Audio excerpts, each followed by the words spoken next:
नमस्कार। आजची आपली रेसिपी आहे शेंगदाण्याची चिक्की। शेंगदाण्याची चिक्की आपण उपवासासाठी, मुलांच्या डब्यासाठी किंवा आपण कुठेही बाहेर ट्रॅव्हल करत असू तेव्हाही आपण सोबत घेऊन जाऊ शकतो किंवा काही गोड पौष्टिक खाण्याची इच्छा झाली तर आपण ही चिक्की नक्कीच करू शकतो। शेंगदाण्याची चिक्की करण्यासाठी आपल्याला काय साहित्य लागतं ते बघू। इथे 2 कप शेंगदाणे घेतलेले आहेत, 2 कप गूळ घेतलेला आहे आणि 1 टेबलस्पून तूप आपल्याला शेंगदाण्याच्या चिक्कीसाठी लागणार आहे। कढई गरम करायला ठेवलेली आहे। लो फ्लेमवर आपल्याला हे शेंगदाणे चांगले खमंग भाजून घ्यायचे आहेत।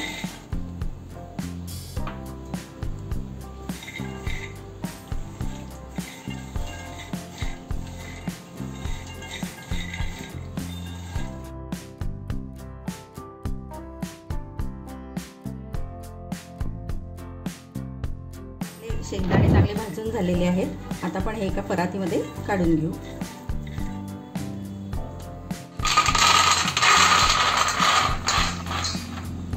आता हे शेंगदाणे थंड करून घ्यायचे आहेत आणि थंड झाले की आपण याचे साल काढून घेऊ।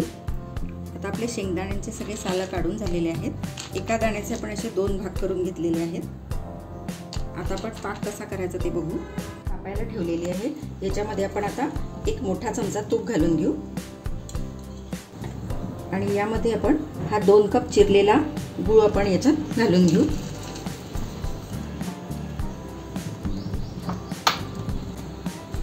आणि आता आपण हे एकसारखं ढवळत राहू। आपण याचा आता पाक करून घ्यायचा आहे। आपल्याला मंद आचेवरच आपल्याला पाक करायचा आहे।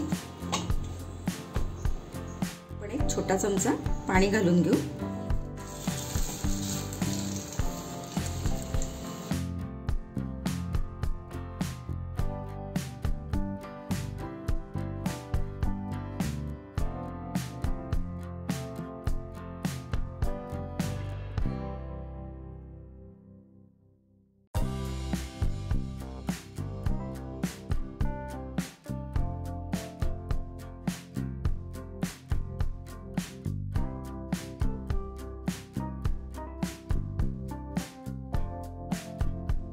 पाक करण्याकरता आपण नॉनस्टिक कढईचा वापर केलेला आहे, त्यामुळे खाली चिकटून बसत नाही। झालाय की नाही हे ओळखण्याकरता आपण एका बाउलमध्ये पाणी घेतलेलं आहे, त्याच्यामध्ये आपण 1 थेंब टाकून बघू।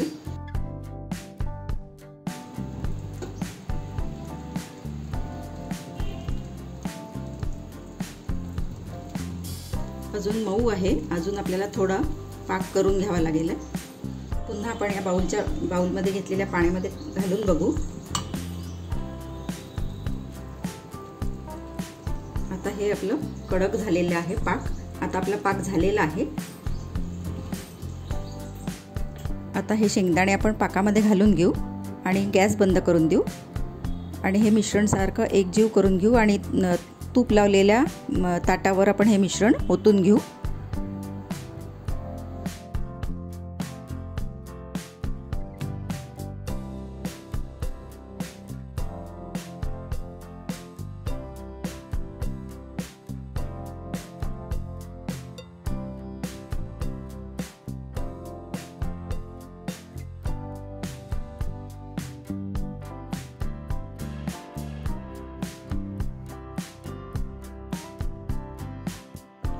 आता वड्या थापण्यासाठी आपण 1 ताट घेतलेलं आहे, ते असं उलट करून घ्यायचं आणि त्याला आपण वरतून तूप लावून घेऊया,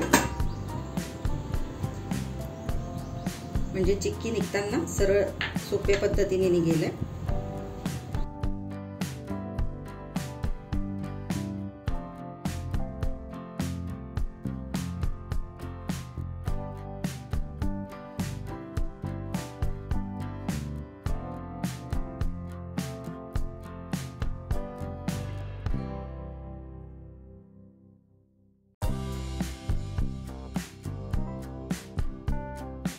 आता आपण हे एका वाटीने चांगलं पसरवून घेऊ मिश्रण।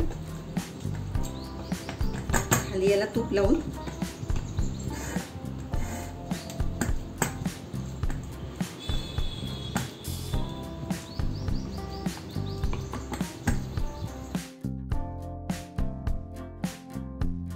लाटण्याने आपण लाटून घेऊ असं, म्हणजे आपल्याला जेवढी जाड पाहिजे तेवढं आपण लाटून घेऊ। जेवढं जाड पातळ जसं आपल्याला आवडेल त्याप्रमाणे आपण याच्या वड्या कापून घेऊ.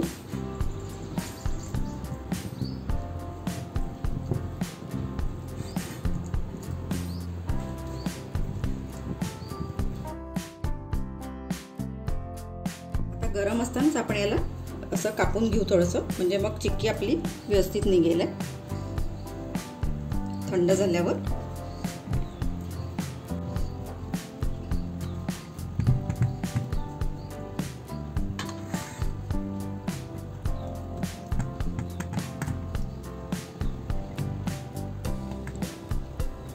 आपण आपल्या आवडीप्रमाणे लहान मोठ्या वड्या करू शकतो.